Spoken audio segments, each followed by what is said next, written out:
सीरत का माना किरदार। मैं मौजूद की मुनासबत से चंद मारूदात पेश करूंगा। नबी करीम सल्लल्लाहु अलैहि वसल्लम ने जिस माहौल में आंख फली वो धरती का सबसे गिरा तमाशा।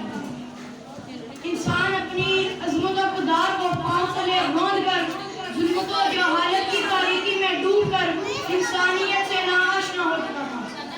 उस माहौल से सबर ने सुधरने की कोई उम्मीद बाकी ना थी। लेकिन रब्बे कायनात ने उसी माहौल में खातून अंबिया को ऐसे किरदार से मुज़य्यन फरमा कर मबूस किया अपने बतलाए सब पुकार उठे। तू किरदार का शाही हक का अदाई निजाम बनाने आया है, शबे जुल्मत में डूबे लोगों को किरदार बनाने आया है।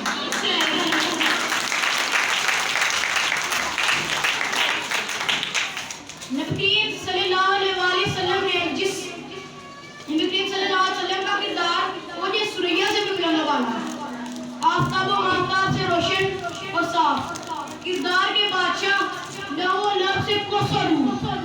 नबी करीम सल्लल्लाहु अलैहि वसल्लम को लड़कपन में हम पर दावते ऐशो इश्रत देते तो आप सल्लल्लाहु अलैहि वसल्लम जवाब में फरमाते, मैं लहू लब के लिए पैदा नहीं किया गया, कुफ्र और शिरक से मुतनफ्फर, सिद्क़ और सफ़ा के पैकर, अदल और इंसाफ के शिराज़े, इफ़्फ़त और इस्मत के फरिश्ते, अहद और पैमान में चट्टानों से ज़्यादा मज़बूत, मखलूक़ खुदा के सबसे बड़े हाथी, पैगंबर कायनात ने जहालत की वादियों में मुंतशिर इंसानियत को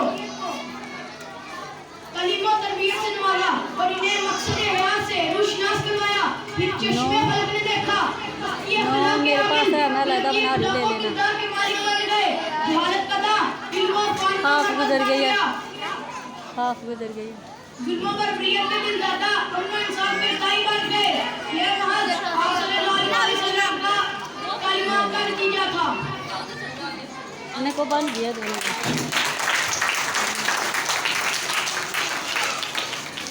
मौजूद सामीन, जब तक मुसलमान सीरत मुस्तफा को आइडियल मानते रहे, सीरत मुस्तफा की रोशनी में शब रोज गुजारते रहे, तो ये गालिब व फातिह रहे।